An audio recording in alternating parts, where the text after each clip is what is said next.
بسم اللہ الرحمن الرحیم رب اشرح لی صدری ویسر لی امری واحلل عقدۃ من لسانی یفقہوا قولی۔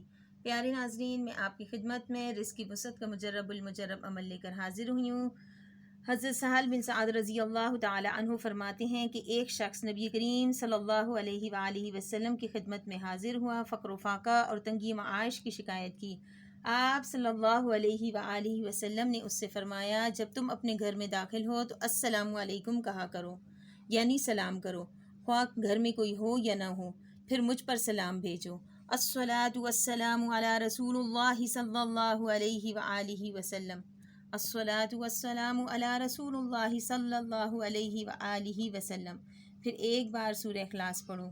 چنانچہ اس آدمی نے ایسا ہی کیا۔ اللہ پاک نے اس پر رزق کی بارش فرما دی، یہاں تک کہ وہ اقربا اور پڑوسیوں پر بھی بہانے لگا۔ پیارے ناظرین، اگر میری ویڈیو آپ کو پسند آئی ہو تو پلیز اسے زیادہ سے زیادہ سبسکرائب کریں، لائک کریں، کامنٹ کریں، بیل آئیکن کو پریس کریں تاکہ میری ہر آنے والی ویڈیو آپ تک پہنچ سکے۔